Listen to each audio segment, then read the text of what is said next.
두 번째 교육 참석하신 여러분, 진심으로 반갑습니다. 먼저 새해 가족들 모두 건강하시고 행복한 일로 가득한 한 해 되시기를 기원합니다. 새해 복 많이 받으세요. 새해 복 많이 새해 복 받으세요. 많이 받으세요. 많이 받으세요. 네, 감사합니다. 예. 제가 고등학생일 때, 그때는 그게 좀 당연했는데, 영교실 수업이 있었거든요. 그 영교실 수업이 7시 반에 시작해서, 저희 학교가 이제 등교 시간이 7시까지였어요. 집에서 학교까지 걸어서 한 10분 정도 걸렸는데, 저는 이제 등교하기 전에 해야 될 일이 하나 있었어요. 선생님들 경험해 보셨는지 모르겠는데, 90년대에는 단과 학원이 엄청 많았거든요. 강당처럼 넓은 교실에 되게 조그만 책상이랑 의자 갖다 놓고 그런 단과 학원들이 많았는데, 제 수학 선생님 교실이 한 400명 정도 들어가는 교실이었거든요. 근데 이 교실이 너무 넓으니까 뒤에 앉으면 글씨가 안 보여서 쌍안경을 막 들고 가고 막 그랬었어요. 저는 이제 제일 앞자리에 앉고 싶어갖고 좀 일찍 가봤는데 수업 한 2시간 전에 가도 중간 앞쪽은 자리가 없더라고요. 그래서 제가 언젠가부터 아예 아침에 학교에 갈 때 가방을 2개 들고 가서 하나는 학원에다 갖다 놓고 그리고 이제 학교에 등교를 했어요. 그때 이제 재수생들 새벽반 수업이 있어서 아침에 6시부터 학원문을 열었거든요. 그래서 집에서 6시에 출발해서 이제 학원에 들렸다가 가방을 놓고 갔던 거죠. 근데 뭐 얘기가 옆으로 조금 새긴 했는데 제가 원래 이 얘기를 하려고 했던 게 아니고요. 고등학교 때 이게 제가 정확한 기억인지 모르겠는데 과목이 20과목이 넘었거든요. 23개였던 것 같아요. 그러니까 국어도 작문 따로, 문학 따로, 문법 따로 있었고요. 수학도 2개로 나눠서 했고요.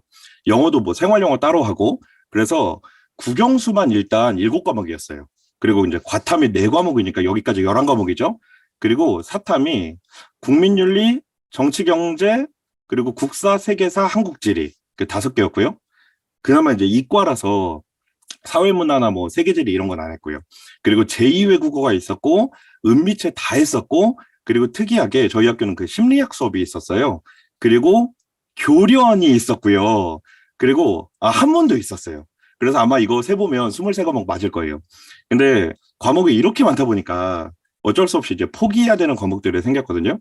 근데 저는 이제 완전히 수학, 과학 덕후였으니까 딱 포기할 과목이 사탐이었는데 그 중에서도 저는 세계사를 포기했습니다. 이게 저희 세계사 선생님이 솔직히 좀 별로였거든요. 왜 그냥 들어오셔서 칠판에 그냥 필기 쫙 하고 그냥 뭐라 말씀하시는데 뭐 잘 알아듣지도 못하겠고 그냥 교과서만 읽고 그런 분 계시잖아요. 좀 느낌 아시죠? 예, 그래서 아무튼 좀 재미도 없고 그래서 세계사는 그냥 패스했습니다. 근데 제가 왜 이 말씀 드리냐면 수학 동안 수업을 하다 보니까 수학자 조사를 하고 그리고 이렇게 자연스럽게 꼬리에 꼬리를 물고 막 이렇게 검색을 하고 그러면 자연스럽게 그 시대에 대해서 알게 되잖아요. 그러면 제가 알고 있었던 이 짧은 지식들이 막 연결이 되면서 막 퍼즐 조각이 이렇게 맞는 그런 느낌이 드는 거예요.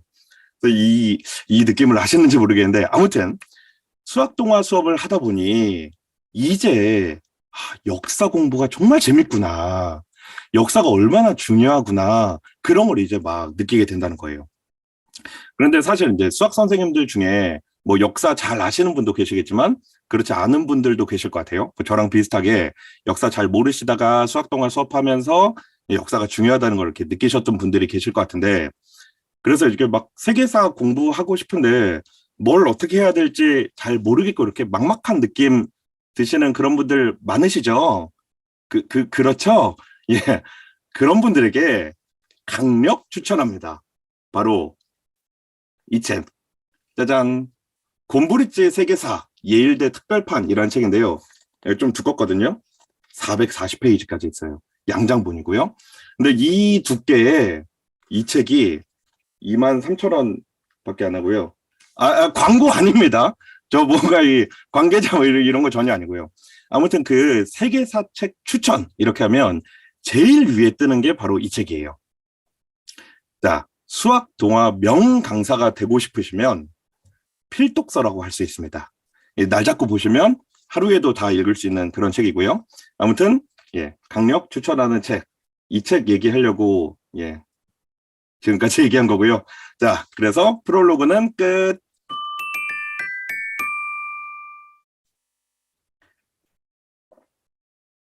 오늘 교육이 7A2 단계 이제 문자화식인데, 사실 이게, 교과 내용에 좀 충실하게 쓰여진 책이고요. 실제로, 중요한 게 좀 연산 연습이라서, 기존 활동지 보면 약간 좀 문제집 같았거든요. 그래서 제가 수학 동화에서만 할 수 있는 컨텐츠가 뭘까 고민하다가 문자 사용에 대한 역사를 조사를 했어요. 그런데 조사를 하다 보니까 이게 진짜 언어 같다는 그런 생각이 들더라고요. 왜 언어가 시대에 따라서 이렇게 자연스럽게 변하잖아요. 표준어도 변하고요. 그것처럼 수학 기호나 뭐 표기법 이런 것도 언어처럼 자연스럽게 막 변합니다. 그래서 문자 표기 방법의 뭐 방법들이나 뭐 지금 사용하는 그런 표기 방법이 정착된 그런 역사에 대해서 그런 내용을 넣게 됐고요. 이 내용이 좀 지겨운 연산 파트 동화를 좀 재밌게 해줄 거라고 생각을 합니다. 참고로 문자 사용 외에 수학 기호에 대해서 다루는 내용도 있는데, 이거는 좀 역시 비슷하게 좀 지루한 연산 동화, 8단계 부등식 동화가 있는데, 거기에서 다룰 예정입니다. 수업 목표를 좀 가볍게 살펴보고 시작을 할 건데요. 선생님들 느껴보셨을지 모르겠는데, 저는 제 스스로 고등학생 때 점수가 이렇게 급격하게 상승하는 그런 경험을 해봤거든요. 이게 되게 신기한 게 어떤 고비를 한번 이렇게 딱 넘으면 뭔가 이렇게 각성하는 것처럼 점수가 쫙 오르더라고요. 실제로 노력과 실력이 이렇게 선형적으로 비례하는 게 아니라 계단형으로 점프한다는 걸 아마 아이들 통해서 선생님들도 좀 느껴보셨을 것 같아요. 근데 이게 개인도 그런데 인류 전체를 놓고 봐도 비슷합니다. 뭐 수학만 놓고 보면 이게 뭐 짧은 기간 동안에 점핑하는 그런 때가 있어요. 역사 전체를 놓고 보면 그런 때가 몇 번 있었는데 일단 뭐 선사시대는 제외하고 역사시대 5,000년 정도를 살펴보면 뭐 대표적으로 고대 그리스 시대가 그랬고요. 그리고 문자를 사용한 게 이런 점핑의 기폭제가 됐어요. 뭐 사실 문자 사용 그 자체라기보다 이게 방정식으로 연결이 되고 그리고 해석기하로 연결이 되고 그러면서 미적분학이 탄생하게 만든 계기가 바로 문자 사용이라고 할 수 있는 거죠. 그러니까 만약에 인류가 문자를 사용하지 않았으면 중세 정도의 과학 문명에서 더 발전하기 어려웠을 거예요. 그만큼 문자 사용이 중요하다는 거죠. 그래서 이번 수업에서 아이들에게 전달하고 싶은 제일 중요한 게 아이들이 문자를 사용하는 게 얼마나 중요한지 느끼는 거예요. 그리고 수학자들이 문자 사용을 편리하게 하기 위해서 얼마나 좌절을 하고 얼마나 많은 연구를 했는지 그런 것들을 살펴보는 게 첫 번째고요. 그리고 두 번째는 문자를 사용하면 어떤 점이 좋은지 실제로 예를 들어서 좀 살펴보는 거예요.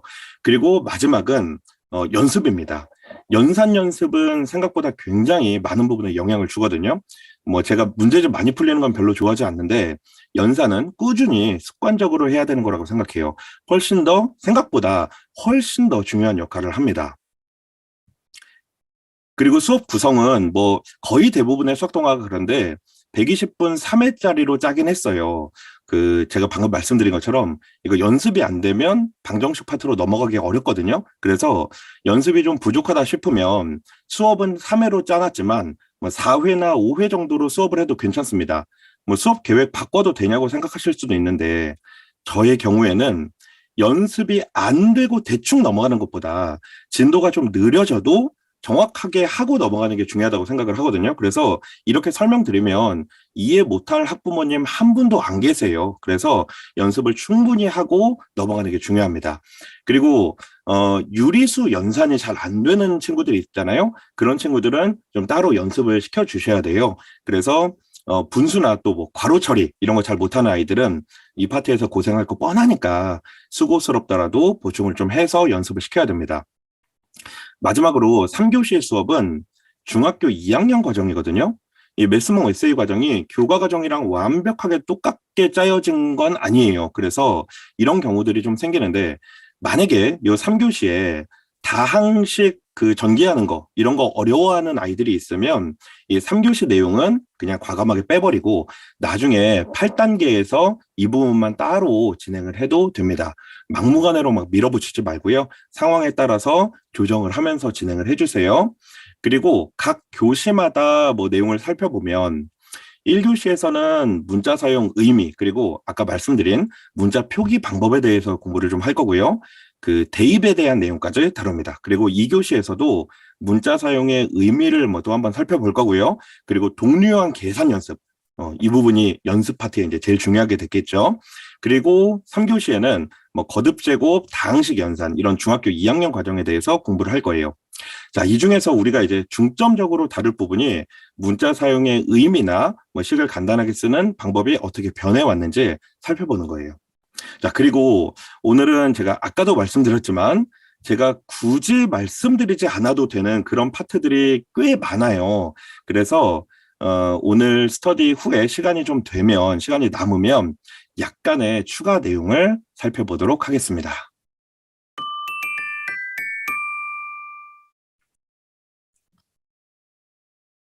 자, 그럼 1교시 수업부터 시작할 건데요. 제가 어렸을 때 저희 막내 삼촌이 대학생이었거든요. 그래서 막내 삼촌이 서울로 상경해서 저희 집에서 잠시 지내셨던 적이 있어요. 근데 그때 삼촌 책을 봤는데 저는 그게 당연히 영어 책이라고 생각을 했어요. 근데 그게 수학 책이라는 거예요. 뭐 그때는 사실 저는 알파벳도 잘 몰랐으니까 그렇게 생각할 수 있기도 한데 실제로 전공책이나 뭐 제 학부생 때 노트를 보여주면 경시반 아이들도 다 그래요. 자, 이게 실제로 제가 학부 때 썼던 노트인데요. 이거 진짜 영어 노트 같죠? 이게 제가 제일 좋아했던 현대대 수학 노트예요. 뭐 사실 와, 지금 이걸 보면 와, 이런 공부를 어떻게 했었나 싶기도 한데 아무튼 그때는 이게 이해가 잘 됐었더라고요. 아무튼 이 초등 수학 책에는 알파벳들이 전혀 없는데 중등 과정부터 알파벳들이 막 등장하고 학년이 높아질수록 숫자보다 이제 문자가 많아지다가 급기야 이렇게 전공 수학으로 가게 되면 숫자가 거의 사라져 버립니다. 왜 수학인데 알파벳을 쓸까? 이건 누가 언제부터 썼을까 싶은데 이 역사가 생각보다 그렇게 길진 않아요. 그 인류 최초의 수학책이라고 할 수 있는 게 아메스 파피루스인데 이 책에 방정식 문제가 꽤 많이 등장하는데요. 거기에 이런 문제가 있어요. 아하와 아하를 7개로 똑같이 나눈 것의 합이 19가 되는 아하의 값이 얼마인가? 뭐 이게 실제로 아메스 파피루스에 어떻게 쓰여 있는지 뭐 고대 그리스어를 알 수 없으니까 그냥 그런가 보다 싶은데 자, 여기서 중요한 포인트는 문자를 그러니까 미지수를 나타낼 때 이 당시에는 어떤 특별한 문자를 썼던 게 아니었다는 거예요. 그리고 실제로 이 문제를 풀 때도 우리가 아는 그런 방정식 풀이가 전혀 나오지 않았어요. 그러니까 약 3,700년 전에는 문자가 전혀 사용되지 않았던 겁니다. 자, 그런데 이걸 보면 문자 사용에 대해서 아주 좋은 포인트를 느낄 수 있어요. 예를 들어서 우리가 아는 값은 식으로 표현할 수 있잖아요. 사과 3개랑 파인애플 2개. 이거를 3 더하기 2라고 쓸 수 있잖아요. 그런데 사과가 3개 있었는데 사과 몇 개를 더 받았다. 몇 개를 더 받았다. 이거를 덧셈식으로 쓸 수 없잖아요. 모르는데 어떻게 써요? 뭐 너무나 당연한 얘기죠. 모르니까 쓸 수 없다. 모르니까 쓸 수 없는데 그거를 쓰겠다는 거잖아요. 이게 바로 문자 사용의 묘미입니다. 그러니까 완전히 발상의 전환이라고 할 수 있는 거죠. 모르는데 쓴다. 이거랑 좀 비슷한 게 있어요. 바로 0이에요, 0. 0은 아무것도 없는 거잖아요. 그러니까 없는 건 안 쓰면 되는 거죠. 그냥 엄마가 심부름 보내는데 대파 0개 사와라, 돼지고기 0g 사와라, 사과 0개 사와라 이렇게 쓰진 않잖아요. 그러니까 없는 건 안 쓰면 되는 건데 그걸 쓴다는 발상의 전환이 엄청난 수학 발전을 일으킨 거잖아요. 미지수를 문자로 쓰는 게 바로 이런 역할과 비슷한 거라는 거죠. 아무튼 미지수를 문자로 나타내는 아이디어 덕분에 나중에 복잡한 방정식을 푸는 힘이 생기게 된 거니까 문자 사용이 얼마나 중요한지 느낄 수 있습니다. 참고로 문자 사용을 처음 한 사람이 비에트라고 알려져 있는데 사실 이거 좀 잘못된 정보고요. 이미 3세기에 디오판토스가 문자를 사용한 기록이 있어요. 그러니까 그 전에는 그러니까 유클리드 시대 때는 문자 사용 기록이 없고요. 뭐 이때도 대수학이 이때는 뭐 대수학이 아니라 논증기하가 중요한 시대였으니까요. 유클리드 원론에도 대수학을 다루는 게 있긴 있어요. 뭐 2차 방정식이나 곱셈 정리, 뭐 비례식, 정수 이런 내용들이 많긴 한데 이게 전부 다 기하학 형태로 돼 있거든요. 그러니까 고대 그리스에서는 대수학 연구 자체가 안 됐다고 보면 되고요. 뭐 아르키메데스는 대수 관련된 연구를 좀 하긴 했는데 역시 문자 사용에 대한 기록은 없습니다. 그러니까 디오판토스의 기록이 최초라고 할 수 있는데 디오판토스가 대략 한 3세기 정도에 살았던 수학자니까 그 디오판토스가 태어나고 죽은 시기에 대해서 정확한 기록 자체가 없어요. 그래서 추정치인데 아마 3세기 무렵이었던 것 같아요. 아무튼 지금부터 약 한 1800년 전에 문자를 최초로 사용했다라고 볼 수 있습니다. 그 실제로 디오판토스가 이런 식으로 문자를 썼거든요. 그 어떤 수를 크시라는 문자로 썼고요. 그리고 어떤 수의 제곱이나 세제곱을 이런 기호들을 썼어요. 자, 근데 이게 디오판토스 방법의 한계이기는 해요. 제가 이따가 비에트 방식이랑 좀 비교를 해볼 건데요. 아무튼 최초로 문자를 사용했던 기록은 대략 한 3세기라는 겁니다. 그런데 안타깝게도 디오판토스가 살았던 3세기, 그러니까 히파티아가 살았던 4세기 정도를 끝으로 수학은 잠시 쉬는 시간을 갖게 되는 거죠. 뭐 제가 세계사에 대해서 잘 아는 건 아니지만 그 시기에, 그러니까 4세기 초 정도에 그 콘스탄티누스 대제가 그 밀라노 칙령을 내립니다. 그래서 박해받던 기독교가 사실상 이제 로마의 국교가 되게 되거든요. 근데 기독교 사상을 그냥 자연과학 입장에서 보자면 기독교가 처음 시작됐을 때 좀 엄청난 박해를 받다가 국교가 된 거잖아요. 반대로 자연과학은 기독교가 자리를 잡으면서 좀 박해를 받게 되는 그런 상황이 되는 거죠. 뭐 그리스 문화나 그 사고를 버려야 됐으니까요. 이에 대해서 뭐 제가 논평할 주제는 아니지만 아무튼 4세기 이후에 한 1000년 가까운 시간 동안에 수학 발전이 거의 이루어지지 않은 건 사실이에요. 뭐 기독교 영향이 없었던 뭐 인도나 아랍 지역에서는 수학 발전이 되긴 했는데 아무튼 자연과학 입장에서는 좀 안타까운 상황이기도 합니다. 그런데 또 어떻게 보면 기독교가 아니더라도 이 시기에 자연과학의 발전이 이루어지기는 좀 어려웠을 거예요. 그 고대 시대의 성장 동력이 전쟁이었다고 할 수 있거든요. 중세가 시작될 때는 그 시대의 세계가 지중해 그 연안이잖아요. 지중해 인근. 그러니까 지중해 인근에서는 그 전쟁이라는 성장 동력이 이제 없어진 때였던 거죠. 그러니까 자연스럽게 뭐 경제가 나빠질 수밖에 없고요.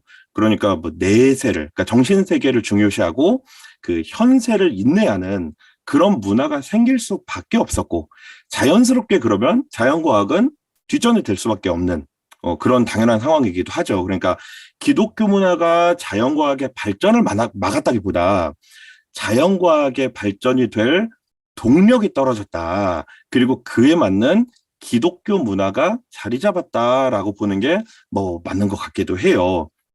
그러다가 이제 뭐 근세랑 근대의 르네상스가 시작되면서 다시 이렇게 자연과학이 발전되는 거죠. 그 사람들이 각성해서 문화가 발전됐다기보다 그 새로운 성장 동력을 찾았다라고 볼 수 있는 겁니다. 그 뭐 대표적으로 뭐 아메리카 대륙을 발견하고 뭐 식민지 만드는 그런 게 또 자연과학 발전에 큰 영향을 미쳤다는 거죠. 자, 이런 내용에 대해서 자세한 이야기가 궁금하면 곰브리치 세계사를 읽어보시면 됩니다. 자, 곰브리치 세계사에 자세한 내용이 들어있습니다. 자, 그렇고요. 아무튼 이제 16세기가 됐는데도 그때도 여전히 문자가 쓰이지 않았어요. 이때 수학자들이 쓴 그 방정식을 보면 전부 다 문장으로 되어 있습니다. 그러니까 이게 지금 이 사진이 피오르랑 타르탈리아가 대결을 할 때 피오르가 낸 문제거든요. 이게 이렇게 다 문장으로 썼어요. 수학자 대결에 대해서는 나중에 저희 9단계 동화에서 좀 자세하게 다룰 거예요. 아무튼 이렇게 문장으로 나타낸 대수학을 수사적 대수학이라고 하는데 자, 이때 다들 느끼게 된 거예요. 이게 뭔가 문제가 있구나. 우리 뭔가 돌파구를 찾아야겠다. 그런 생각을 하게 된 겁니다. 그 중에 한 사람이 바로 이 책의 주인공인 비에트예요. 아마 그 비에트 말고도 문자를 썼던 사람들이 꽤 있을 거거든요. 다른 방법들이 표준화가 되지 못한 거죠. 그래서 도태된 거고 비에트 방법이 쓰이기 시작한 거예요. 이 비에트라는 이름이 좀 생소해 보일 수 있는데, 자, 우리한테 너무나 익숙한 식이죠. 바로 금과 개수의 관계. 이거를 처음 만든 사람이 바로 비에트입니다. 그리고 더 놀라운 게 있는데, 원주율을 구하는 엄청난 놀라운 식을 발견한 사람이에요. 그러니까 그때까지 원주율은 그 아르키메데스가 쓴 방법 있죠. 정다각형으로 찾는 압축법. 그러니까 그걸로 막 루돌프라는 수학자가 461경각형 막 이렇게까지 늘려서 평생 막 원주율 계산한 막 그런 사람도 있거든요. 그런데 이 비에트가 이런 어마어마하게 멋진 식을 만들어냅니다. 와, 이거 진짜 보고 있으면 와, 그냥 감탄밖에 안 나오는 거죠. 이거 진짜 아름답지 않나요? 아름답죠. 진짜 아름다워요. 이게 그 원주율이 그냥 무리수도 아니고 초월수. 엄청나게 어려운 건데, 그거를 그냥 막 2만 가지고 이렇게 써버리는 이 놀라운 식을 만든 사람이 비에트입니다. 그러니까 이 시기에, 그러니까 16세기에 그 워낙 천재들이 많았죠. 갈릴레이 같은 사람들. 그런 사람들이 워낙 많아서 약간 비에트가 약간 묻혀버린 느낌이 있는데, 아무튼 정말 대단한 수학자였습니다. 자, 그 비에트가 미지수를 A라는 기호로 썼어요. 그리고 미지수의 제곱은 AQ, 요 Q가 쿼드러틱, 그러니까 2차라는 뜻이고요.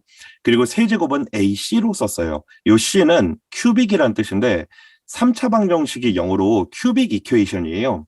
자, 그런데 이거를 디오판토스 방법이랑 비교를 하면 이렇습니다. 디오판토스는 미지수를 크시로 썼어요. 그리고 미지수의 제곱은 감마로 썼고요.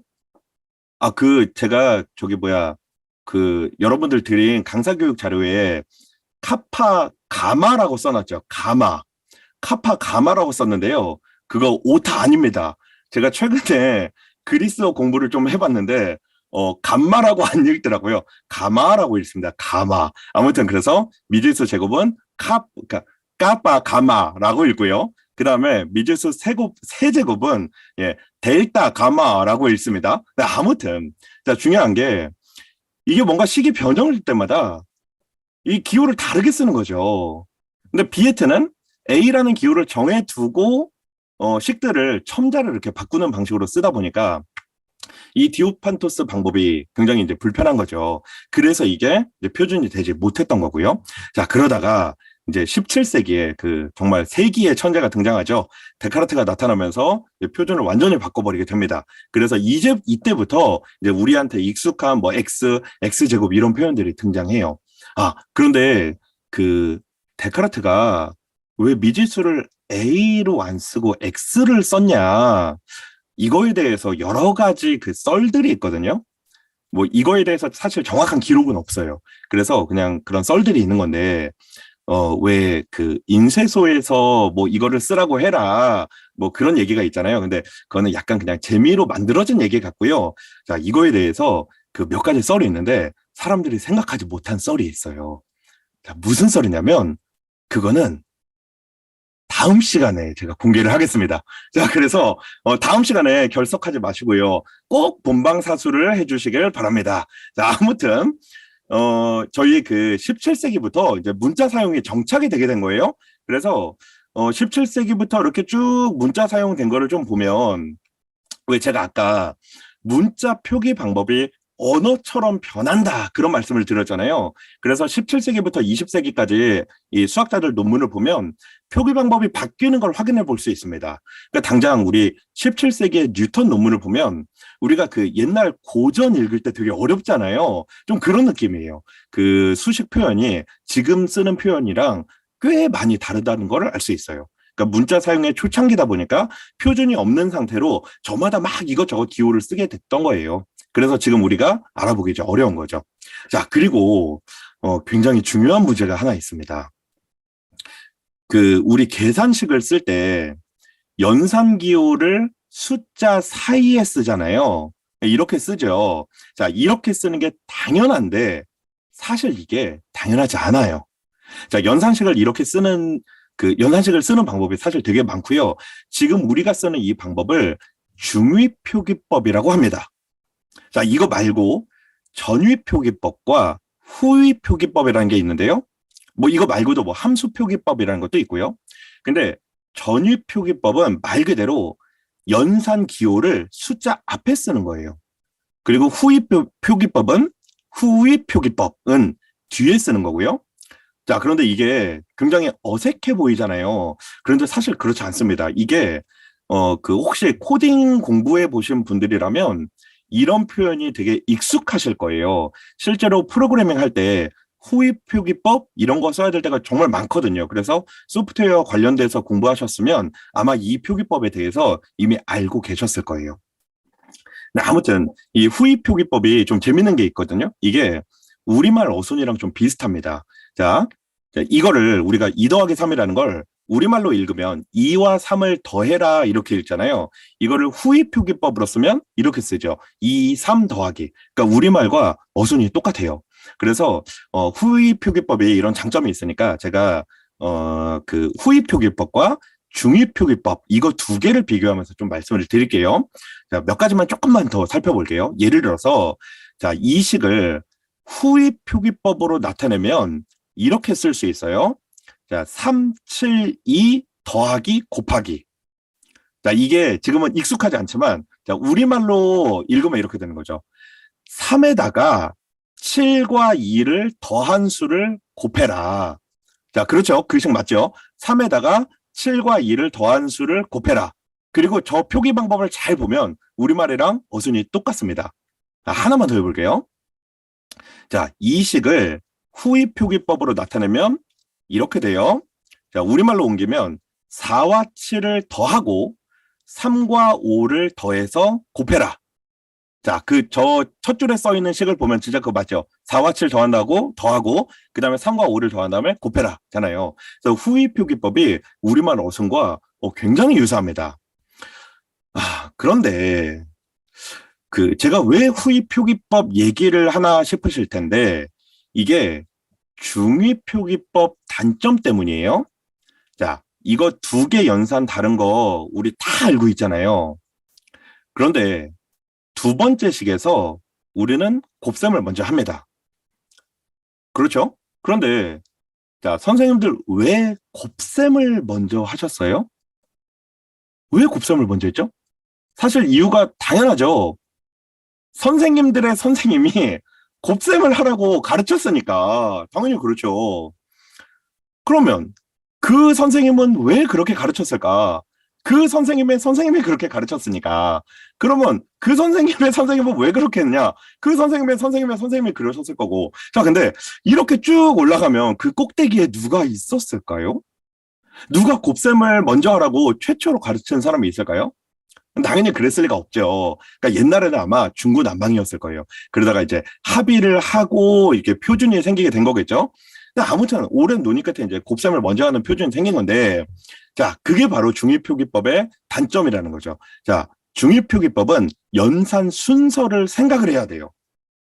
연산 순서를 분석하는 걸 구문 분석이라고 하는데, 이게 뭐 식이 간단하면 그냥 직관적으로 보면 되는데, 막 식이 이렇게 막 어마어마하게 복잡해지면 구문 분석 과정을 반드시 거쳐야 되잖아요. 자, 선생님들도 아이들한테 혼합 계산 가르칠 때 구문 분석 가르쳐 주잖아요. 그렇죠. 그런데 후위 표기법의 장점이 바로 이겁니다. 후위 표기법은 구문 분석이 필요가 없어요. 그냥 식에 쓰여 있는 대로 계산을 하면 됩니다. 자, 예를 들어서 3, 5, 6 곱하기 더하기. 이거는 3에다가 5와 6을 곱한 수를 더해라 라는 뜻이죠. 3에다가 5와 6을 곱한 수를 더해라 니까 33이 되는 거예요. 만약에 이렇게 쓰면 3과 5를 곱한 수에다가 6을 더해라 라는 뜻이니까 21이 됩니다. 그러니까 후위 표기법은 구문 분석 단계가 필요가 없어요. 그런데 이런 좋은 장점이 있는데 왜 우리는 굳이 중위표기법을 쓰는가? 그거는 중위표기법의 장점이 바로 가독성이 좋다는 거예요. 가독성. 자, 그러니까 식의 구조를 파악하기가 좋다는 거죠. 그러니까 이거는 사실 인간에게 편리한 방법이에요. 그런데 중위표기법은 가독성은 좋지만 구문 분석을 해야 되다 보니까 자, 그 단점을 이제 극복해야 되는 거죠. 그래서 자, 그 연산 순서를 정확하게 표시하기 위해서 이걸 해결하기 위해서 괄호를 쓰게 됐던 거예요. 그래서 옛날에는 이거를 식을 확실하게 나타내려고 모든 요소마다 다 괄호를 썼다고 해요. 이런 식으로 괄호를 나타냈다고 합니다. 좀 너무하죠. 자, 그래서 이때부터 뭔가 괄호를 줄이기 위한 표준을 또 만들게 되는 거죠. 자, 그래서 첫 번째는 가장 바깥쪽의 괄호를 없애라. 그리고 한 개의 수나 문자만 포함하는 경우에는 괄호를 생략해라. 그리고 바로 앞에 연산기호가 없으면 괄호를 생략해라. 그리고 우리 이제 지난 시간에 했던 그 더하기랑 음수기호가 만나면 뭐 빼기가 된다. 이러는 뭐 연산 규칙까지 사용하면 저 복잡한 식이 이렇게까지 간단해집니다. 자, 그리고 이거를 더 간단하게 하기 위해서 수학자들이 또 한 가지 룰을 정했어요. 자, 그게 바로 연산 순서인 거죠. 자, 연산 순서를 정해놓으면 먼저 연산하는 거는 기호를 생략하자 이렇게 규칙을 정할 수 있잖아요. 그래서 결국 이제 여러분들 다 아시는 것처럼 곱셈을 먼저 하기로 정하게 된 거죠. 그리고 곱셈 기호를 생략하면서 식이 더 간단해진 겁니다. 자, 그런데 그런 여러 가지 곱셈을 먼저 하게 됐다에 대해서 여러 가지 썰들이 존재하거든요. 뭐 이게 누군가 이거를 딱 정한 게 아니라 언어의 변화처럼 그러니까 자연스럽게 그리고 오랜 시간에 걸쳐서 생겨난 규칙이니까 이게 어떤 이론이 아니라 썰입니다. 썰. 그 다양한 썰 중에 제가 몇 가지를 좀 소개를 하자면 첫 번째는 곱셈이 상위 단계 연산이니까 먼저 해야 된다. 뭐 이런 이야기도 있고요. 두 번째는 곱셈이 만들어진 이유를 생각하면 당연히 곱셈을 먼저 할 수밖에 없다라는 주장도 있고요. 그리고 곱셈 기호가 원래 필요 없는 기호다. 뭐 이런 주장도 있습니다. 뭐 이거 말고도 다양한 이유가 있는데 그런 다양한 이유로 서서히 굳어진 규칙이겠죠. 근데 저 중에 그 두 번째 저 썰이 꽤 설득력이 있어요. 그러니까 곱셈이 같은 수를 더하는 거로부터 시작이 된 거잖아요. 그러니까 이 의미에 따라서 식을 해석을 해보면 곱셈을 먼저 하는 게 자연스럽습니다. 예를 들어서 자, 2 더하기 5 곱하기 3을 자, 5 곱하기 3이라는 게 5를 3번 더하는 거다 라고 해석을 할 수 있으니까 그렇게 식을 써보면 17이 되는 거죠. 그러니까 곱셈을 먼저 하는 게 굉장히 자연스럽다는 거예요. 자, 그리고 아까 그 세 번째 썰 곱셈은 필요가 없는 거다라는 이것도 나름 설득력이 있습니다. 예를 들어서 우리가 뭐 심부름을 보내는데 자, 대파 3개랑 양파 2개를 사와라. 그럴 때 쪽지를 대파 대파 대파 양파 양파 이렇게 안 쓰잖아요. 이거를 그냥 우리는 대파 3 양파 2 이렇게 쓰죠. 근데 이거를 아무도 대파와 3 양파와 2 이렇게 해석하지 않죠. 그러니까 곱하기는 뭐 원래 필요가 없는 거다. 그러니까 곱하기는 안 쓰는 게 그냥 자연스러운 거니까 곱하기를 먼저 한다. 뭐 이런 주장도 있는데 나름 논리적입니다. 자, 아무튼 이제 이런 규칙들이 잘 만들어지고 잘 정착이 됐어요. 그러니까 핵심은 이거죠. 중위표기법은 구문 분석의 단점에도 불구하고 식의 구조를 파악하기가 쉽다는 장점 때문에 선택을 받은 거고요. 구문 분석을 하기 위해서 괄호를 많이 써야 되는데 괄호를 줄이는 규칙을 정하게 됐다. 그리고 연산 순서를 정해서 곱셈 기호를 생략한다. 자, 이런 스토리를 통해서 우리가 아는 그런 표기법들이 나오게 된 겁니다. 굉장히 오랜 시간이 걸린 거죠. 아, 이거 말고도 이제 여러 가지 규칙들이 더 있잖아요. 뭐 숫자는 문자 앞에 써라, 뭐 같은 문자는 거듭 제곱을 써라, 곱하기 1은 생략한다, 뭐 이런 규칙들이 있는 거죠. 그런데 자, 제가 뭐 아까부터 계속 말씀드리지만 이런 표기 방법들이 언어 같죠. 그 용비어천가 지금 읽으면 되게 어색하고 이해가 잘 안 되잖아요. 자, 언어는 변하기도 하고 관습도 있고 예외도 있어요. 그러니까 한마디로 현대의 표기 방법이 완벽한 방법이라고 생각하시면 안 됩니다. 이 문제 잘 아시죠? 이게 뭔가 잊혀질 때쯤 되면 막 커뮤니티에 한 번씩 올라와서 막 댓글 전쟁을 하는 뭐 그런 어그로 전문 문제라고 할 수 있는데, 자, 이 문제에 대해서 서로 막 주장하는 바도 많고, 그러니까 이 문제 뭔지 아시죠? 저 나누기 2를 먼저 해야 되냐? 아니면 2와 저 괄호를 먼저 곱하기를 해서 곱하기 기호가 생략된 거니까 저기를 먼저 해야 되냐? 그래서 이거 가지고 실제로 막 수학 교육학회에서 막 성명 같은 거 내고 막 그런 일도 있고요. 자, 그런데 저는 이 문제가 그냥 제 눈에는 그냥 딱 이렇게 보여요. 아버지 가방에 들어가신다. 아버지 가방에 들어가신다. 자, 이게 그냥 귀에 걸면 귀걸이, 코에 걸면 코걸이, 이 두 가지 해석이 다 가능한 건데 정답을 찾으려고 하니까 싸움이 날 수밖에 없는 거죠. 저는 이게 답을 내릴 수 없는 문제다라고 생각하고요. 그러니까 현대 수학의 표기 방법이 여전히 불안정하다는 반증이 되는 거죠. 자, 그래서 뭐 이 얘기 너무 길게 하면 뭐 그러니까 저도 이 정도까지만 그냥 가볍게 얘기를 하고요. 이 말을 끝으로 마치겠습니다. 곱하기를 생략할 때는 전제 조건이 있어요. 혼동이 없는 경우에만 생략하라. 자, 그리고 이제 1교시의 마지막 내용은 식의 값을 구하는 방법, 그러니까 대입에 대한 내용인데 이 내용은 생략하기로 하겠습니다. 그래서 이것으로 1교시 수업을 마치고요. 문자 사용에 대한 영상 하나를 보고서 2교시 수업을 시작하도록 하겠습니다. 4세기 초에 쓰인 그리스 명작 선집. 이 책 속에 유명한 한 구절의 시가 담겨 있습니다. 느새와 당나귀가 힘겨운 짐꾸러미를 운반하고 있습니다. 짐이 너무 무겁다며 당나귀가 한탄하자 노새가 말했죠. 연약한 소녀가 울듯이 어째서 너는 한탄하고 있니? 네가 진 짐의 한 자루만 내 등에다 옮겨 놓으면 내 짐은 너의 배가 되는걸. 내 짐 한 자루를 네 등에다 옮기면 나는 너와 같은 수가 되는 거다. 그런데 이 시를 수학식으로 표현할 수 있다는 사실 혹시 알고 계시나요? 노새의 짐 한 자루를 당나귀에게 옮기면 둘의 짐이 같아진다는 구절은 다음과 같은 식으로 표현할 수 있습니다. 당나귀의 짐 하나를 노새에게 옮길 경우 노새의 짐이 당나귀 짐의 2배가 된다는 구절 역시 식으로 나타낼 수 있습니다. 노새의 짐은 당나귀의 짐보다 2개가 작다는 사실을 두 번째 식에다 대입한 후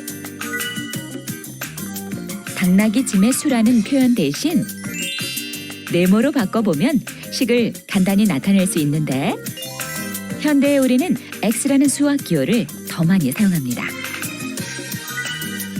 이 식을 풀어보면 당나귀 짐의 개수인 x값은 5. 당나귀의 짐의 개수를 알면 노새의 짐 개수 역시 알 수 있습니다. 노새의 짐은 당나귀의 짐보다 2개가 더 많으므로 7개가 되는 것이죠.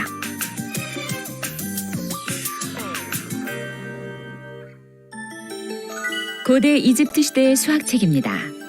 지금은 수학식을 다양한 기호와 문자로 표현하지만 수학 기호가 없었던 고대인들은 모든 수학 문제들을 글로 표현해왔습니다.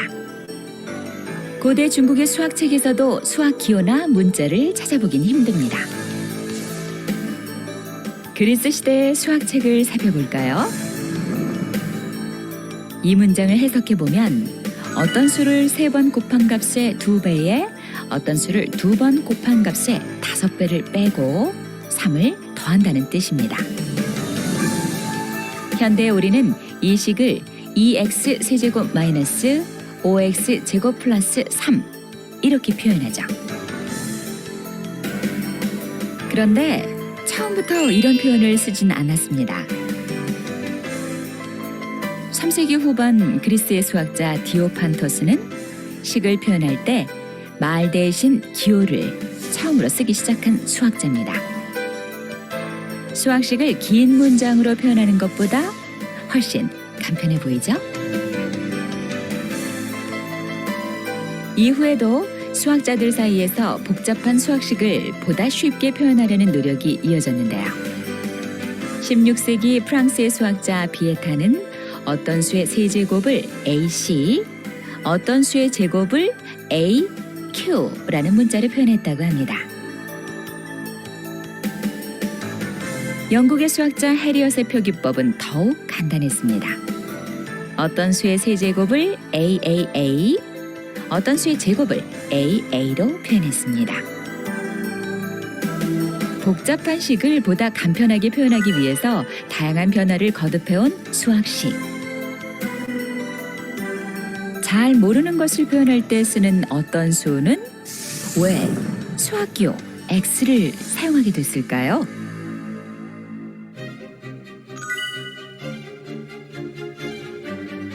X라는 표기법을 처음 사용한 수학자는 나는 생각한다, 고로 존재한다 라는 유명한 말을 남긴 프랑스의 철학자이자 수학자 데카르트입니다. 수많은 알파벳 가운데 데카르트는 왜 어떤 수를 X라고 쓰기 시작했을까요? 데카르트가 공들여 완성한 수학 논문을 인쇄소에 맡기러 갔을 때의 일입니다. 수학식에서 가장 많이 등장하는 어떤 수를 간편히 표현할 방법은 없을까? 데카르트는 인쇄소 직원에게 고민을 토로했죠. 이때 인쇄소 직원이 권한 것이 바로 알파벳 X. 과연 그 이유는 무엇이었을까요? 프랑스어에 X가 조금밖에 사용 안 돼. 이걸로 해. 이 이야기도 하나의 설에 불과하지만 처음으로 데카르트가 어떤 수를 X로 사용한 것은 사실입니다. 1637년 작성한 그의 책 방법 서설의 기하학 부분에서 모르는 수에 대해 X, Y, Z로 사용하자고 약속하고 있는데요. 학문 중에 수학만이 확실한 것이라고 생각했던 데카르트. 현대의 우리는 수학에서 그가 쓴 대로 어떤 수를 X, Y, Z로 간편하게 사용하고 있죠. 비록 엉뚱하고 재미난 이유가 숨어있지만 어떤 수 X라는 문자의 도입은 수학 발전의 중대한 사건이었습니다. 자, 이제 2교시로 넘어가겠습니다. 아까 그 재현 배우 보셨어요? 프랑스에서는 X를 많이 안 사용한다.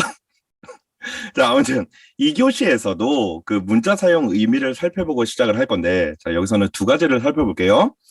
자, 첫 번째는 이런 겁니다. 자, 이 문제를 보세요. 자, 선생님들 이거 답이 뭘까요? 이런 문제 이제 많이 보셨죠? 자, 6과 3을 연산하면 39, 3과 5는 14, 2와 9는 13. 그럼 5랑 7은 몇일까? 혹시 답 구하셨으면 채팅으로 한번 보내주시겠어요?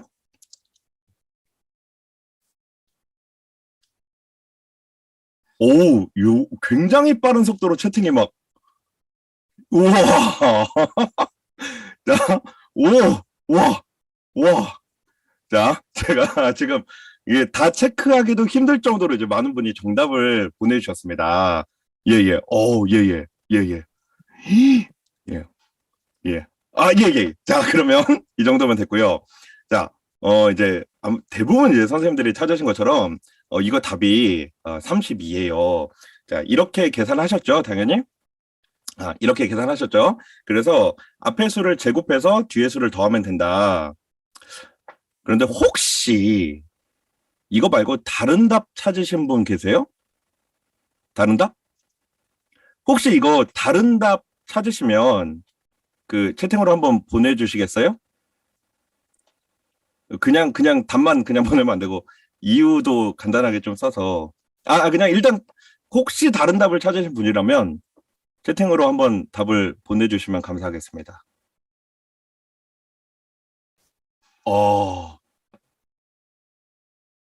이야.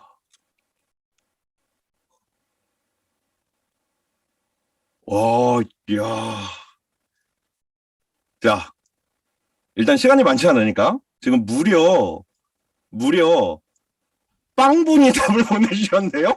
자, 예, 채팅창이 조용합니다. 자, 그런데 다른 답이 있긴 한가요? 다른 답이 있습니다. 자, 다른 답이 있는데요. 저는 찾았거든요. 자, 이거를 잘 보세요. 이렇게 계산하면 답이 38이 나와요. 진짜 있죠. 자, 이거 제가 속임수 쓴 거 아니라 진짜 계산을 보면 딱 맞습니다. 그런데 혹시 이거 말고 38 말고도 또 다른 답을 혹시 찾으시면 알려주세요. 제가 커피 쿠폰 보내드리겠습니다. 자, 커피 쿠폰 쏩니다. 그 마감 기한은 지금 바로 하면 그러니까 오늘 수업 끝나고도 제가 받을게요. 오늘 이거 그 스터디 끝나고 아예 그냥 내일까지, 내일 자정까지 저희 마감을 하고요. 근데 박 원장님, 네, 듣고 있습니다. 예, 이거 혹시 답 찾으면 저한테 연락 어떻게 해요? 그러면 답은요, 모두들 제 핸드폰에서 계속 저한테 문자를 받고 계실 거거든요. 제 핸드폰으로 답을 보내달라고 해주시면 될 것 같아요. 예, 그러면 네네. 자, 선생님들 답 찾으시면 제 네. 전화번호를 공개해 드릴 수도 있지만 아무튼 박 원장님 번호를 네네. 아니까 박 네. 원장님께 내일 자정까지 또 다른 답을 보내주시면 예, 네. 커피 쿠폰을 보내드리도록 하겠습니다. 내일 자정입니까? 오늘 자정이 아니고? 아까 화요일에서 수요일 넘어갈 때까지 충분히 네. 생각할 시간을 가지시고요. 화요일에서 수요일 넘어가는 자정까지 보내주시면 커피 쿠폰을 보내드리겠습니다. 네, 알겠습니다. 네, 아무튼 그래서 저는 이게 이 경시대회에 이런 문제 나오는 거 정말 이해할 수가 없거든요. 물론 이제 해당 학년의 교과 내용 기준으로 풀면 뭐 이게 답이다 이렇게 이해할 수는 있는데 혹시 모르죠. 또 다른 방법이 있을지 어떻게 알아요? 그러니까 이게 아마도 이렇게 변수가 여러 개인 함수로 생각하면 그래서 뭐 3차원에서 3점 지나는 뭐 공면 그런 거 생각하면 아니 꼭 그렇지 않더라도 그냥 어떻게 뭐 연립방정식 잘 만들면 얼마든지 다른 답을 만들 수 있을 거거든요. 그러니까 답이 엄청나게 많을 거예요. 그래서 저는 이런 문제를 정말 싫어해요. 근데 이제 비슷하게 자 이거는 뭐 싫어하는 문제는 아닌데 대부분 아이들이 틀리는 문제거든요. 그 원으로 평면을 나눌 때 영역 개수가 몇 개인가 영역 개수가 가장 많을 때 규칙을 찾자 뭐 그런 문제인데 원이 하나면 영역 2개고 원이 2개면 4개 원이 3개면 뭐 영역이 8개 그렇게 되죠. 근데 정말 아이들은 100이면 100 이거 이해 거듭제곱수네요. 그래요. 그런데 이거 아니죠. 그러니까 이거 일반항이 이렇게 되는데 이게 벤 다이어그램으로 그리면 16개가 맞아요. 그런데 원으로 그리면 이렇게 2차식이 됩니다. 그래서 원이 4개면 16개 영역이 아니라 14개 영역이 되는 거죠. 이거 정석에도 나오는 문제고요. 아무튼 뭐 제가 드리고 싶은 얘기는 이거죠. 숫자로 추론을 할 때는 당연히 그 추론이 틀릴 수도 있고요. 뭐 다양한 경우를 만들 수도 있다는 거죠. 그런데 문자를 사용하면 그런 모호함이 사라진다는 겁니다. 자, 그래서 수학자들은 그렇게 일반항을 찾으려고 난리를 치는 것 같아요. 뭐 소수 수열 일반항 구하는 거 이런 건 거의 뭐 인류의 꿈이니까요. 아무튼 문자 사용은 모호함을 없애줍니다. 자, 그리고 문자 사용에 가장 중요한 의미가 있어요.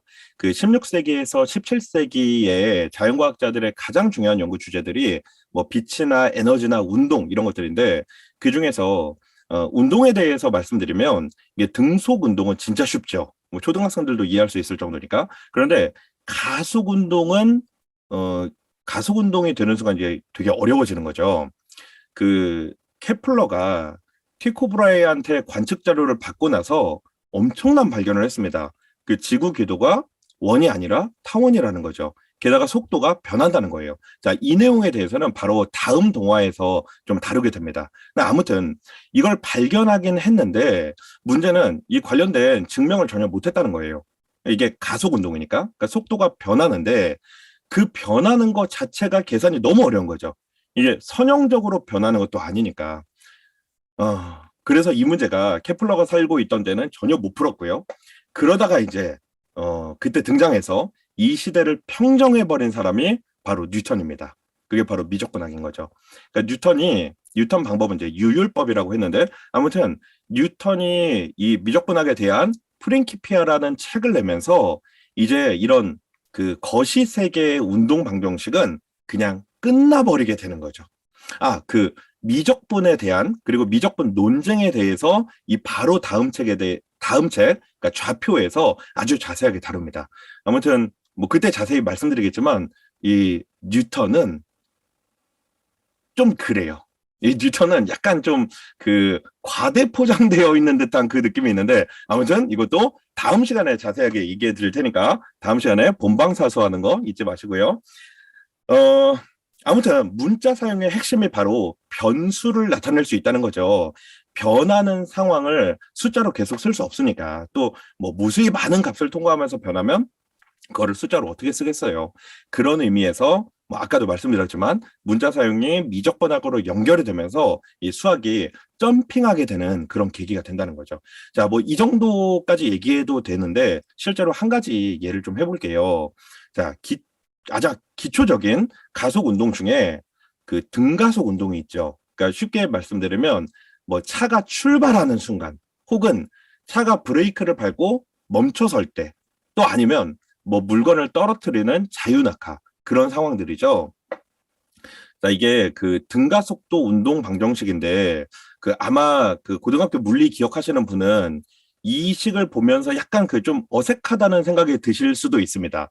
이게 보통 이렇게 쓰는데 제가 이렇게 썼더니 학생들이 저 첨자에 대해서 너무 이해를 못 하더라고요. 그래서 저렇게 썼고요. 그리고 또 이제 정지 상태에서 출발한다고 보면 그 초속도 V 제로가 0이니까요. 그래서 1차항 그냥 아예 빼버렸습니다. 자, 그래서 저렇게 위의 식으로 쓰니까 훨씬 더 좀 깔끔해 보이죠. 자, 그래서 이 식을 사용해서 그 자유낙하하는 물체의 고도를 계산할 수 있어요. 그 뭐 자이로 드롭 같은 거 생각하시면 될 텐데 자이로 드롭의 처음 출발 높이를 한 뭐 80m라고 생각하고 그다음에 가속도는 이 지구가 당기는 중력이잖아요. 이게 대략 한 9.8 정도 되거든요. 그래서 이렇게 쓸 건데 근데 이렇게 하면 계산이 너무 지저분하니까 깔끔하게 근사값으로 9.8을 그냥 10으로 쓸게요. 그리고 이거는 이제 고도가 낮아지는 거죠. 그러니까 고도가 낮아지는, 그러니까 중력이 아래로 당기는 힘이니까 가속도를 음수로 써야 됩니다. 그래서 이렇게 부호를 바꿔야 돼요. 자, 그래서 이게 그 자이로 드롭이 낙하할 때 고도를 나타내는 등가속도 운동을 하는, 그러니까 자유낙하 방정식인데, 이 식으로 그 자이로 드롭이 떨어지기 시작하고서 1초 간격의 높이를 구하면 이렇게 됩니다. 그러니까 이거는 4초 후에 땅에 떨어진다는 거죠. 물론 실제로는 그렇지 않아요. 그러니까 뭐 일단 공기 마찰도 있는데 자이로 드롭 그냥 자유낙하 시키면 큰일 나잖아요. 그래서 이제 마지막에 브레이크를 밟는 단계가 있으니까 뭐 실제로는 당연히 이렇지는 않은데 진공 상태에서 순수하게 중력만으로 자유낙하 시키면 정말 저 식대로 떨어지게 됩니다. 여담이긴 한데 왜 그 만약에 공기 마찰이 없잖아요. 그러면 우리는 빗물 맞고도 사망할 수 있어요. 그 마찰 때문에 그러니까 그 공기 마찰 때문에 어느 순간 가속도가 0이 되거든요. 그래서 그 빗물의 가속이 멈추게 되는데 뭐 그런 시간이나 속도도 미적분으로 그러니까 정확하게는 미분 방정식으로 알 수 있어요. 이거에 대해서는 이제 다음 책에서 좀 자세히 말씀드리도록 하겠습니다. 아무튼 문자 사용의 가장 중요한 의미는 바로 변하는 수를 나타낼 수 있다라는 겁니다. 자, 그리고 2교시에 남은 내용들, 다항식의 뭐 용어 설명들, 그리고 뭐 동류항 계산, 이런 것들인데, 이 내용은 그냥 교과 내용이랑 거의 똑같거든요. 그래서 이 내용은 그냥 패스를 하고, 선생님들 평소에 수업하시던 대로 해주시면 됩니다. 자, 그럼 2교시 수업 여기까지 하고, 3교시로 넘어갑니다. 그런데, 3교시 내용도, 교과 내용이거든요. 뭐, 지수법칙, 다항식 연산, 뭐, 이런 것들인데, 이것도, 교과 내용이랑 거의 똑같아요. 그래서, 역시, 평소에 수업하시던 대로 하시면 됩니다. 자, 그리고 아까 말씀드렸다시피 이 내용이 조금 버거운 아이들에게는 일단 이 내용 패스하고 나중에 8단계 할 때 진행을 해도 됩니다.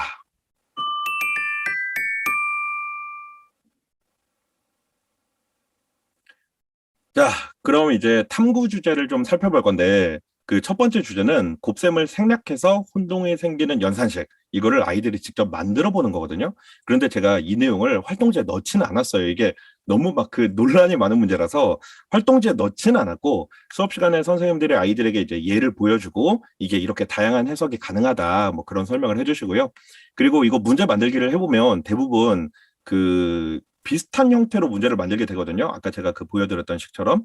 근데 좀 다른 형태로 만드는 도전을 하게 해주세요. 실제로 이런 거 해보면 정말 아이들 상상력이 정말 놀랍다는 거를 선생님들이 느끼실 수 있을 겁니다. 그리고 또 연산식 만들 때 어떻게 해석을 해도 답이 뭐 정수가 나오도록 문제를 설계해봐라. 뭐 그렇게 알려주시면 더 좋은 연구가 될 거라는 거를 알려주시면 좋겠고요.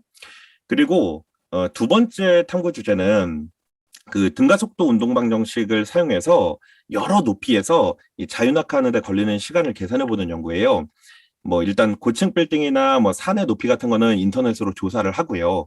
자유낙하 방정식 만들어서 고도가 0이 되는 시간을 계산해 보는 거예요. 근데 고도가 0인 지점을 그냥 식으로 계산하려면 이 2차 방정식을 풀어야 되니까 아까 활동지에 했던 것처럼 수를 대입하면서 0에 제일 가까운 그런 수를 찾는 정도로 하시면 됩니다. 근데 또 심화반 이상 정도 되면 이게 어차피 1차항이 없거든요. 그래서 1차항에 없는 뭐 그다지 어렵지 않은 2차 방정식이니까 푸는 방법을 뭐 설명해 주시는 것도 괜찮고요. 그리고 울프롬알파 같은 사이트에서 계산을 하는 방법을 설명해 줘도 괜찮아요. 그 울프롬알파 사이트는 그 매스메티카라는 유명한 수업 프로그램이 있는데 그거 만든 회사의 사이트거든요. 이게 약간 어떤 느낌이냐면 그 수학계의 구글 같은 그런 사이트입니다. 여기서 무료로 할 수 있는 게 엄청 많아요. 실제 저희 수업 시간에도 많이 쓰는 사이트고요.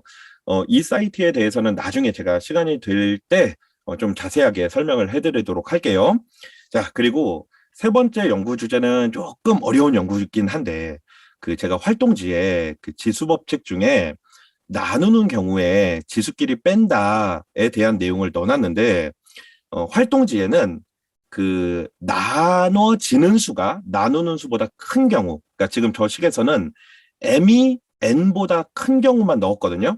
반대로 m과 n이 같은 경우나 n이 더 큰 경우에는 어떻게 해야 되는지 연구해보는 주제예요. 자, 근데 이거를 실제로 뭔가 막 문자를 써서 증명하는 건 아니고요. 실제로 뭔가 예를 몇 가지 만들어서 아이들이 계산을 해보면서 이 결과를 추론하는 거죠. 근데 뭐 얘 하나만 만들어서 추론하는 아이들도 많은데 여러 가지 뭐 적어도 3개 이상 정도의 식을 쓰고 그걸로 추론하는 연구 주제. 그리고 뭐 정말 잘하는 반의 경우는 문자로 증명을 하는 것도 괜찮은 연구 주제가 될 겁니다. 자, 근데 이거는 조금 어려운 주제니까 반 상황에 따라서는 이런 것들은 좀 생략을 해도 된다고 생각을 하고요. 그리고 이제 네 번째 연구 주제는 이게 그 저희 지금 이번 매스몽 에세이 과정에 중학교 2학년 과정, 그러니까 단항식과 다항식 곱셈까지 공부를 했잖아요. 다항식과 다항식 곱하는 연구를 해볼 건데 이게 나중에 이제 중학교 3학년 과정을 할 때 곱셈 정리 공부를 할 테니까 그때 연결이 될 수 있도록 하는 연구 주제예요. 이렇게 그 나중에 공부할 단원이랑 연계가 되는 그런 주제들이 앞으로도 종종 나오게 됩니다. 그리고 이걸 사용해서 두 자릿수 곱셈을 분배 법칙으로 계산하는 그런 연구 주제도 좋아요. 이거 실제로 아이들이 해보면서 세로셈 원리를 직접 막 깨닫기도 합니다. 자, 그리고 이제 마지막 연구 주제는 그 동료한 개선 문제 만드는 거거든요. 근데 뭐 지난번에도 나왔지만 이렇게 아이들이 직접 문제를 만드는 연구 주제가 앞으로도 계속 나올 거거든요. 이게 참 중요한 연구 주제라고 생각을 해요. 아이들이 직접 문제를 만들고 해결하면서 뭐 문제 오류가 어떻게 하면 생기나, 또 어떻게 하면 이제 난이도 차이가 생기나, 그리고 문제를 설계하면서 출제자의 의도가 어떤 것인가를 파악하는 그런 힘들들이 막 생기거든요. 그런데 이 연구 주제에 큰 단점이 하나가 있어요. 뭐냐면 바로 선생님들이 너무 힘들다는 거예요. 그러니까 아이들이, 왜 남자애들은 글씨 알아보기도 힘들잖아요. 거의 암호 해석을 해야 되는데 그런 아이들이 만든 문제를 하나하나 이게 다 체크를 해줘야 되거든요. 그러니까 피드백이 굉장히 힘듭니다. 그런데 선생님들의 이런 수고 덕분에 아이들이 얻는 경험치가 엄청나요. 이런 경험치는 문제집만 풀어서 생길 수 없는 경험치예요. 그러니까 아이들을 위해서 선생님들이 수고해 주시길 부탁드립니다. 자, 그러면 탐구 주제는 여기까지 얘기하고요. 자, 그동안에 이제 질문하신 것들을 이제 채팅으로 보내주셨을 거니까 제가 채팅창을 잠깐 확인을 해보면 예, 역시나 아무런 질문이 없다는 걸 확인하고요. 자, 오늘도 질문이 없습니다. 자, 그러고서 시간을 보니까 정말 저의 예언대로 시간이 남죠. 자, 시간이 좀 남으니까 오늘은 제가 빨리 끝내드리지 않고요. 좀 다른 주제에 대해서 얘기를 좀 하려고 해요. 그러니까 아까 우리 지수 법칙에 나와서 그 지수랑 관련된 거를 제가 좀 확장하는 것들을 얘기를 드리려고 합니다.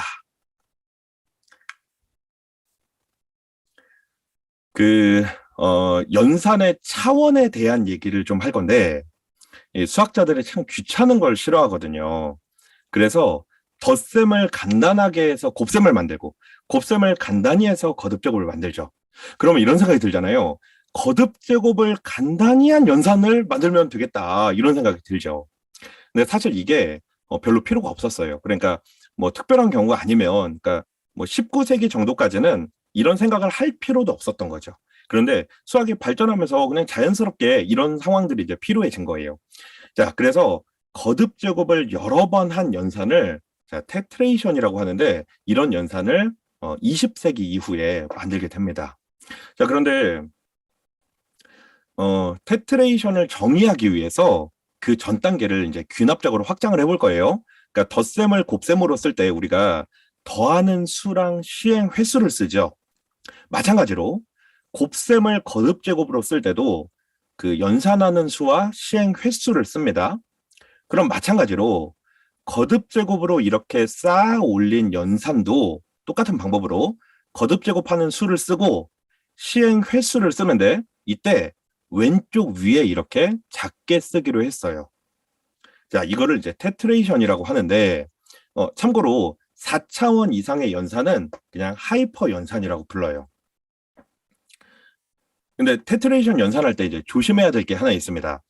그 테트레이션 연산할 때 이렇게 아래부터 연산을 하면 안 돼요. 그래서 지금 저게 3의 3 테트레이션이잖아요.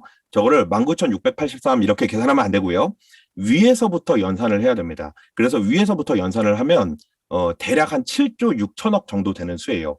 그러니까 테트레이션을 하면 뭐 수가 엄청나게 빠른 속도로 이제 커진다는 걸 할 수 있죠. 자, 그런데 왜 이런 연산을 만들었는가? 그거는 어떤 큰 수를 나타내기 위해서 그래요. 근데 큰 수 중에 이제 우리가 잘 아는 큰 수 중에 구골이라는 유명한 수가 있어요. 그 구글 회사명을 요 단어에서 따왔다고 합니다. 아무튼 이 구골이 10의 100제곱이에요. 그러니까 이렇게 1 뒤에 0을 100개 써야 되거든요. 엄청나게 큰 수가 맞아요. 그런데 이 수는 크긴 한데 그래도 우리가 뭔가 열심히 쓰면 한 1분이면 쓰겠다라는 생각이 들죠. 그러니까 이 정도의 수를 나타낼 때는 굳이 테트레이션이 필요가 없는 거죠. 그런데 이제 더 큰 수가 나오면 어떨까요? 이거보다 더 큰 수도 있을까요? 뭐 당연히 있죠. 당연히. 그 초기 대승불교에서 가장 중요한 경전 중에 그 화엄경이라는 게 있어요. 그 화엄경에 큰 수에 대한 얘기가 나오거든요. 그래서 우리가 잘 아는 것 중에 뭐 아승기, 나유타, 뭐 불가사의 이런 거 들어보셨죠? 무량대수 이런 단어들이 바로 저 그 화엄경에 있는 수예요.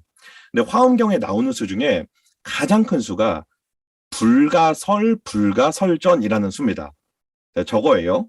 일단 읽기도 좀 힘들고 좀 크죠. 근데 이 수를 그냥 쓰는 게 좀 힘들어요.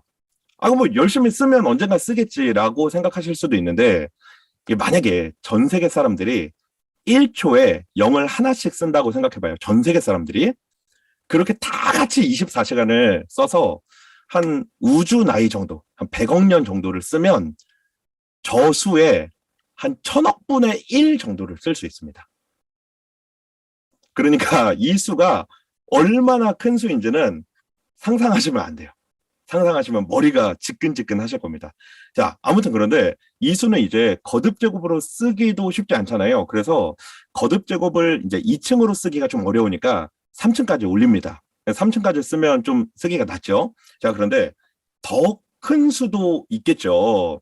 자, 그 유명한 구골플렉스라는 수가 있어요. 구골플렉스. 자, 이게 10의 9골 제곱이니까 거듭제곱으로 쓰면 이렇죠. 다시 말씀드리지만 상상하시면 안 됩니다. 그냥 저런 기호로 나타내는 수구나 라고 생각하시면 돼요. 세 수를 비교하면 이렇습니다. 자, 그런데 뭐 사실 이런 수들은 수학적인 의미가 있는 수는 아니잖아요. 뭐 이런 식이면 뭐 얼마든지 더 크게 뭐 만들 수 있으니까 수학적인 의미가 있는 큰 수가 있습니다. 자, 그리고 그 수들은 이 수들을 보면서 비웃고 있어요. 자, 그런 큰 수들 중에 수학적인 의미가 있는 큰 수 중에 대표적으로 이제 스큐스 수라는 게 스큐스 수라는 게 있어요. 스큐스 수. 자, 저분이 남아프리카 공화국 수학자인데요. 이분이 하디의 제자예요. 제가 나중에 이제 소수 얘기할 때 좀 자세히 말씀드릴 건데, 그 하디 하면 이제 리만가설 연구한 수학자로 유명하잖아요. 그래서 저분도 리만가설 관련돼서 이제 소수에 대해서 연구를 한 거고, 그 소수 분포함수에 대해서 나중에 자세히 말씀드릴게요. 자, 이게 뭘 의미하는지는 그 소수 얘기할 때 하기로 하고요. 아무튼 그 스큐스 수라는 게 자, 이런 수입니다. 자, 이거를 구골 플렉스랑 비교하면 이렇게 되거든요. 자, 이 수가 얼마나 큰 수냐, 그냥 제가 간단하게만 말씀드릴게요. 만약에 이 수를 실제로 쓴다고 해볼게요. 0을 플랑크 길이, 그러니까 플랑크 길이가 물질의 최소 단위 길이거든요. 이게 어느 정도 작은 거냐면 수소 원자 지름을 1000억 개로 쪼갠 거의 1조분의 1 정도 되는. 자, 그래서 그냥 어마어마하게 작은 길인데, 자, 그 길이로 정육면체를 만들어서 0을 썼다고 해봐요. 자, 그래서 이걸로 우주를 채우는 거예요. 우주는 정말 그냥 상상을 초월하게 크잖아요. 반대로 플랑크 길이는 상상을 초월하게 작으니까 저 플랑크 길이로 우주를 채우면 어마어마하게 많이 채울 수 있겠죠. 자, 저렇게 해서 우리 우주를 0으로 채우면 이만큼 채울 수 있습니다. 그러니까 스큐스 수를 실제로 채우려면 우주의 개수가 이만큼 필요해요. 우주의 개수가. 그러니까 상상하시면 안 된다는 겁니다. 자, 그런데 이거보다 더 큰 수도 있냐? 당연히 있습니다. 근데 이거보다 더 큰 수는 일반적인 연산으로 표현이 안 되거든요. 그래서 이런 기호를 써요. 자, 이게 그 커누스라는 사람이 만든 윗 화살표 연산이라는 건데, 자, 그 주무시기 전에 제가 이런 얘기를 드려서 좀 머리가 아프실 수 있는데, 자, 좀 마음 편하게 저런 기호가 있다라고 이제 받아들여 주시면 좋겠습니다. 자, 일단 화살표 하나짜리 연산은 쉬워요. 그 첫 번째 화살표 하나짜리 연산은 그냥 거듭제곱이에요. 자, 두 번째 2번은 별로 중요하지 않아요. 화살표 개수가 많아지면 그냥 화살표의 개수를 화살표 옆에다 쓰라는 거니까요. 뭐 저거는 중요한 게 아니고요. 자, 세 번째가 중요한데, 자, 이게 그 곱셈을 덧셈으로 표현한 거랑 좀 비슷하거든요. 화살표가 n개 있으면 이거를 화살표를 한 개 줄여서 쓰라는 건데, 자, 이게 무슨 뜻인지 잘 이해가 안 되시죠? 자, 예를 하나 들어볼게요. 예를 들어서 2와 5를 화살표 3개짜리 연산을 해볼게요. 그러면 일단 2를 5번 쓰는 거예요. 2를 5번 쓰고, 자, 지금 여기에 화살표가 3개 있었잖아요. 그러면 저 2 사이에는 화살표 개수를 하나 줄여서 이렇게 2개씩 씁니다. 그리고 이 연산을 할 때는 역시 뒤에서부터 해야 돼요. 뒤에서부터 이렇게 연산을 합니다. 검은 괄호 먼저 하고, 그 다음 파란 괄호를 하고, 그 다음 빨간 괄호를 하는 거예요. 예를 한번 들어볼게요. 예를 들어서 2 화살표 4, 이거는 그냥 뭐 거듭제곱이라고 했으니까 2의 4제곱이니까 이거는 16이고요. 이건 쉽고요. 자, 화살표 2개짜리 한번 해볼게요. 2 화살표 4, 그러면 2를 4번 쓰고 그 사이에 화살표 개수를 하나 줄여서 쓰는 거예요. 자, 그리고 이거를 뒤에서부터 계산을 하라고 그랬죠. 제일 뒤에를 계산하면 이렇게 되고요. 또 뒤에 거를 계산하면 이렇게 됩니다. 그래서 2의 16제곱이니까 65,536이에요. 자, 이제 제가 화살표를 하나 더 늘려볼게요. 화살표가 3개가 되면 일단 2를 4개 쓰고 사이에 화살표를 2개씩 쓰겠죠? 자, 이렇게 쓰고 이거를 뒤에서부터 계산을 하면 이렇게 됩니다. 자, 아까 제가 그 스퀘수수가 거듭제곱으로 이제 4층까지 올라갔잖아요. 이거는 2를 쌓아 올린 거긴 한데 이게 층수가 이제 6만 층이 넘는 거예요. 그러니까 한 층의 차이가 얼마나 큰지 이제 생각해 보면 이 화살표 3개가 얼마나 수를 무시무시하게 크게 만드는지 이제 느껴지시는 거죠. 자, 그래서 이제 오늘의 마지막 내용입니다. 그 로널드 그레이엄이라는 수학자가 램지 이론 문제를 풀다가 이제 어떤 큰 수를 생각을 했어요. 자, 이게 쉽게 말씀드리면 경우의 수 문제예요. 근데 경우의 수 문제인데 이걸 이제 답을 구하는 건 사실상 뭐 거의 불가능하고 이 답이 어떤 수를 절대로 넘지는 않는다. 그런 한계값을 찾은 거거든요.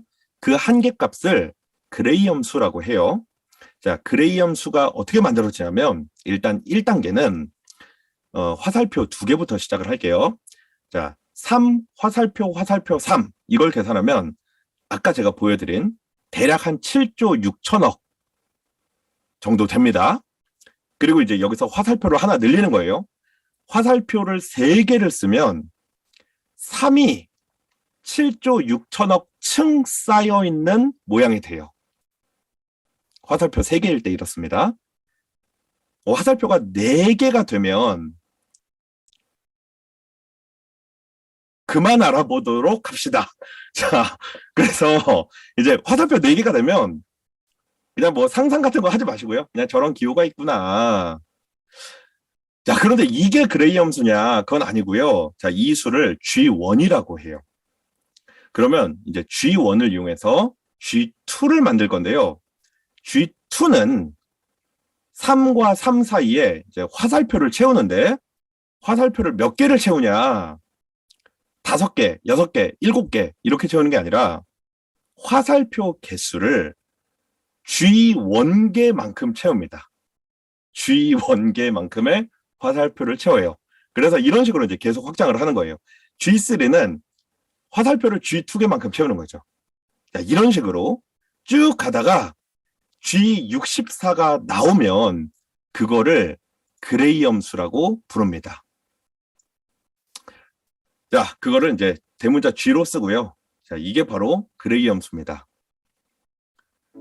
자, 이게 역사적으로 하이퍼 연산을 사용한 최초의 수학적 의미가 있는 상수예요.